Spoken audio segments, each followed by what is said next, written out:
আর আমাদের দেশের লোক মসজিদে বসে গল্প তুফান তুলে দেবে, কোরআন পড়বে না। এই শবে বরাত সামনে, শাবান চাঁদ সামনে, শুক্রবারের দিন, জুম্মার দিন মসজিদে বসে বসে একটু কোরআন পড়ি না। যখন আজান হবে, খুতবা হবে, তখন দেখা যাবে। তা না করে খুতবা হচ্ছে আর ওইরাম নাক ডেকে ঘুমোচ্ছে। কি হবে অবস্থা ভাই? কোরআন পড়তে চায় না। এটাই তো সব থেকে আমাদের পদস্খলনের হের, একদম মাথা। এইটা আমাদের হেরে যাওয়া, পিছিয়ে যাওয়ার মূল কারণ। যখন কোরআন ঘরে ঘরে চালু হবে, ছেলে মেয়েদের তালিম দেন, নিজে কোরআন পড়ুন, স্ত্রীকে পড়তে বলুন, দেখবেন একটা সুন্দর জীবন তৈরি হবে।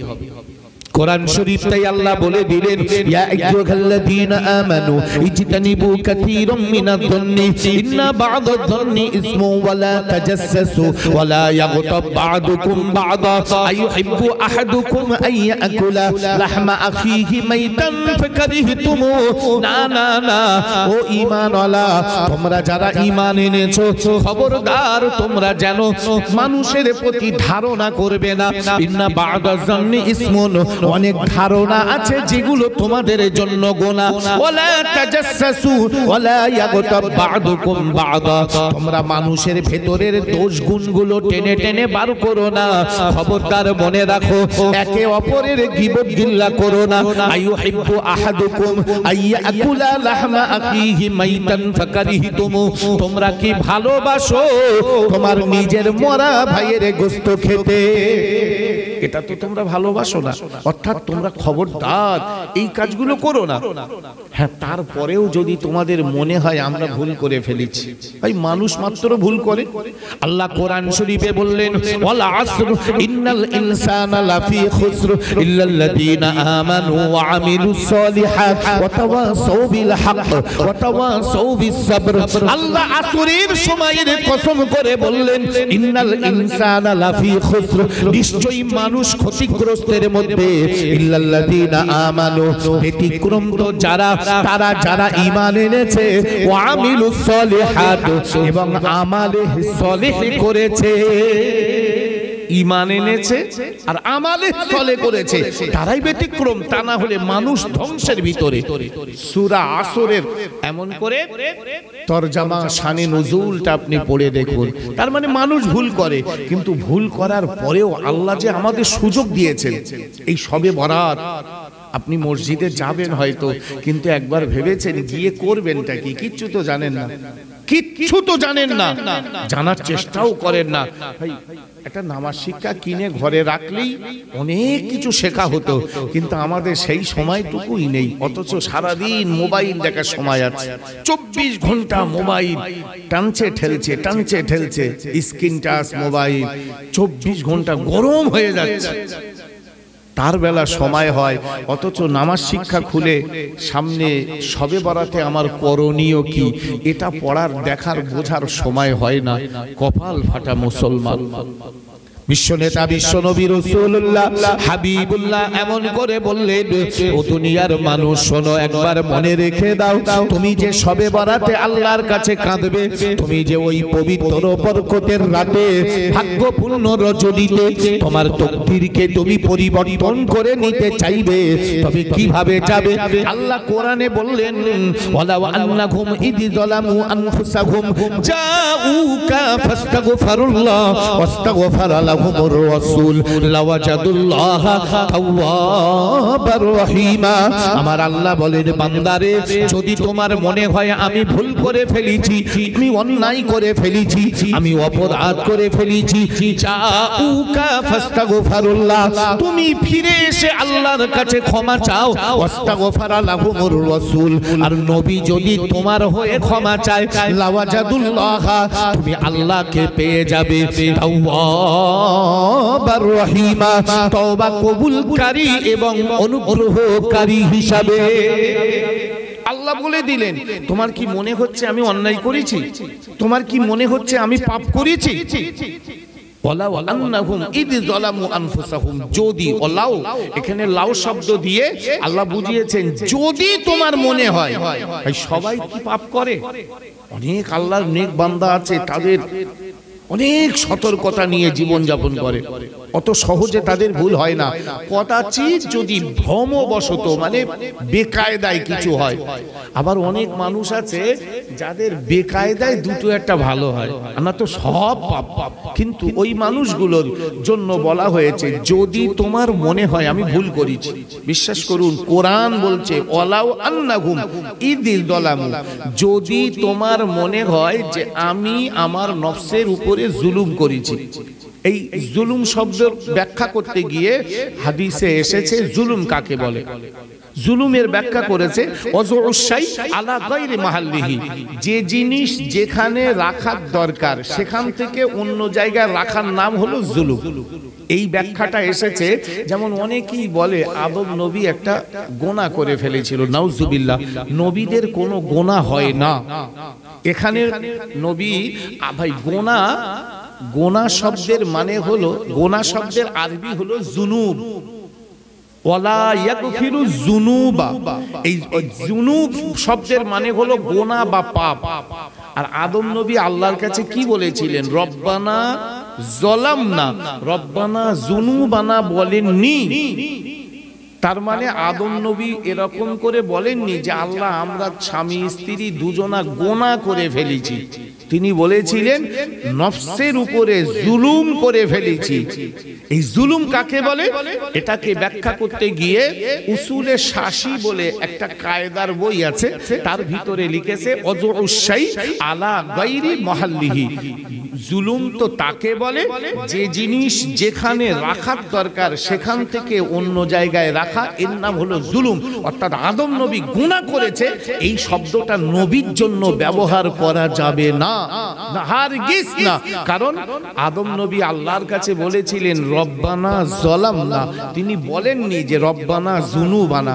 যেমন আমরা বলি যে আল্লাহ আমরা গুনাহ করেছি, আদম নবী তা বলেননি, তিনি বলেছিলেন রব্বানা যালামনা আনফুসানা, ওগো আল্লাহ আমরা আমাদের নফসের উপরে জুলুম করেছি, ওয়াতারহামনা লানা, যদি তুমি আমাদের দুজনের উপরে রহম না করো, লানাকুনান্না মিনাল খাসিরিন, আমরা দুজনে ধ্বংস হয়ে যাব। তিনি জুলুম বলেছিলেন, জুনুব বলিনি। অনেক বোঝার ব্যাপার রয়েছে, এই জন্য আল্লাহ পাক আল্লাহ তাআলা বললেন ওয়ালাউ আন্নাহুম ইযি যালামু আনফুসাহুম, যদি তোমার মনে হয় আমি আমার নফসের উপরে জুলুম করে ফেলেছি, আমি আমার আত্মার উপরে জুলুম করে ফেলেছি, তাহলে জাউকা ফাস্তাগফিরুল্লাহ, ফিরে এসে তুমি আল্লাহর কাছে ইস্তেগফার করো। ওয়াস্তাগফার লাহুমুর রাসূল, আর নবী যদি তোমার হয়ে ক্ষমা চায়, লাওয়াজাদুল্লাহ, তুমি আল্লাহকে পেয়ে যাবে, লাওয়াজাদুল্লাহ, তুমি আল্লাহকে পেয়ে যাবে, তাওয়াবার রহিমা, তওবা কবুলকারী আর অনুগ্রহকারী হিসাবে। আলহামদুলিল্লাহ, আল্লাহ তো মেহনত দিয়েছেন, সুযোগ দিয়েছেন, তাই তো আমরা শবে বরাতে কাঁদলে আশা করি আল্লাহ মাফ করবে। কিন্তু ওখানেও আরেক বাধা, বিশ্ব নবী রাসূলুল্লাহ বলেছেন যারা মা বাপের কষ্ট দেয়, যারা মদ্যপায়ী, যারা লটারি খোর, যারা জুয়াখোর, যারা জেনাখোর, এদের দোয়া আল্লাহ শবে বরাতে কেন কোনো সময় সহজে কবুল হবে না, হবে না। আল্লাহ স্পষ্ট করে কোরআনে বলে দিলেন, এমনি করে শোনো, ইন্নামাল খামরু ওয়াল মাইসিরু ওয়াল আনসাবু ওয়াল আজলামু রিজিজুম মিন আমালিশ শাইতান ফাজতানিবুহু। আবার আল্লাহ বলেন ইন্নামাল খামরু ওয়াল মাইসিরু ওয়াল আনসাবু ওয়াল আজলামু, মদ খাওয়া, তাস খেলা, জুয়া খেলা, লটারি কাটা, রিজিজুম মিন আমালিশ শাইতান, এগুলো হলো সব শয়তানের কাজ। ফাজতানিবুহু, তুমি যদি ঈমান এনে থাকো অবশ্যই এগুলো থেকে নিজেকে কন্ট্রোল করো, তা না হলে ওই শবে বরাতে কাঁদলেও বেকার। বিশ্বনবী বললেন তুমি যদি তোমার মা বাপের মনে ব্যথা দিয়ে থাকো, আমি আল্লাহ পাক আল্লাহ তাআলার পক্ষ থেকে তোমাদের কাছে তো এই বার্তা দিয়েছিলাম, ইম্মা ইয়াবলুগান্না ইনদাকাল কিবারা আহাদুহুমা আও কিলাহুমা ফালা তাকুল লাহুমা উফফিন ওয়ালা তানহারহুমা ওয়া কুল লাহুমা কওলান কারীমা। আমি আল্লাহ আমার ইবাদতের পরে তোমার মা বাপের খেদমত করো, আর তোমার মা বাপ যখন বুড়ো আর বুড়ি হয়ে যায় তাদের সঙ্গে মিষ্টি মিষ্টি কথা বলো। কওলান কারীমা, এই শব্দটার ব্যাখ্যা তাফসীরে বাইজবী, তাফসীরে ইতকান, তাফসীরে কাশাফ, তাফসীরে ইবনে কাসির, মানে কোরআন শরীফের প্রচুর ব্যাখ্যার কিতাবে এই শব্দটাকে নিয়ে আলোচনা হয়েছে। কওলান কারীমা, আল্লাহ বললেন অকুল্লাহুমা, তাদের দুজনের সঙ্গে কথা বলো কওলান কারীমা।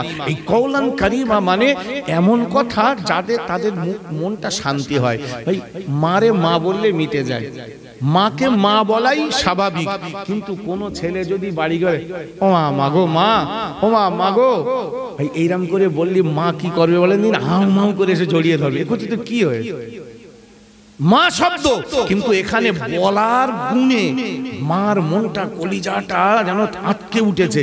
আমার বেটা, আমার কচি, আমার সোনা, আমার মধু কি হয়েছে? এই জন্য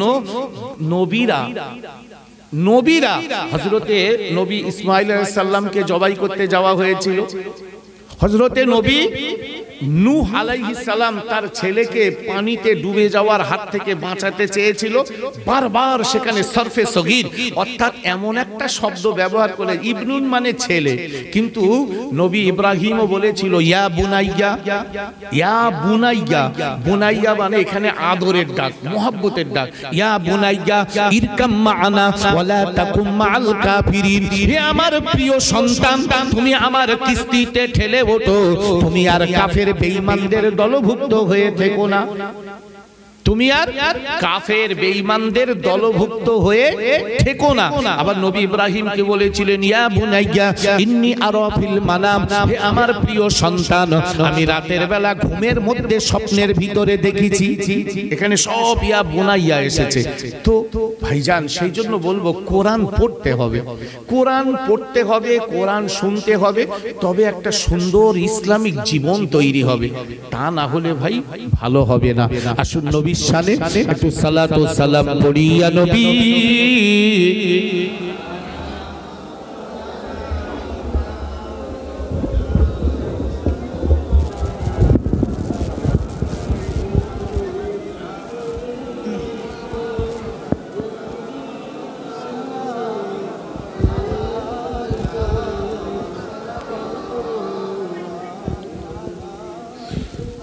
طلع البدر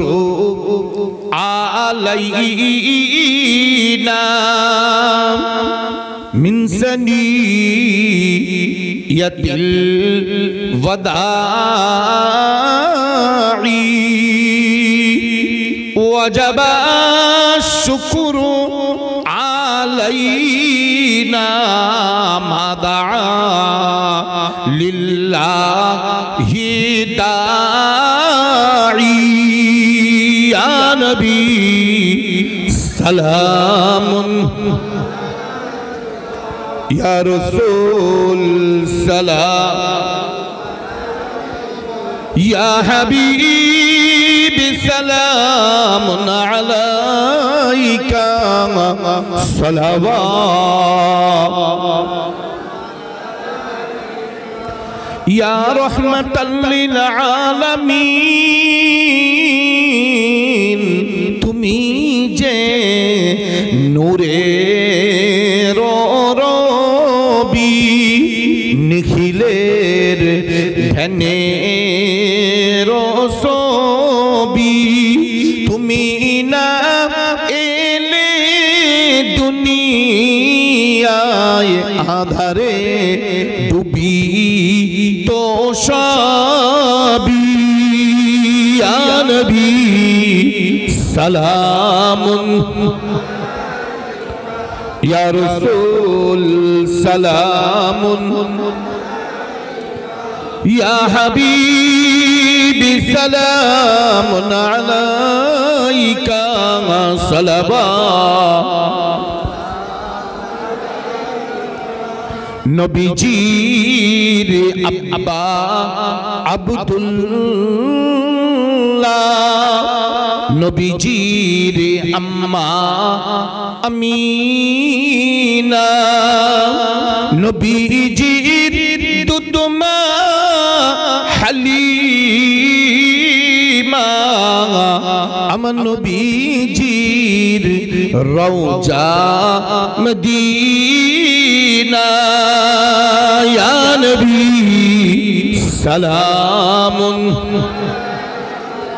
ইয়া রাসূল সালামুন ইয়া হাবিবি সালামুন আলাইকা সালাওয়াতুল্লাহি আলাইকা ইয়া রাব্বি সালাম মুজিব মুদাম বালাগাল উলা বিকামালিহি কাশাফাদ দুজা বিজামালিহি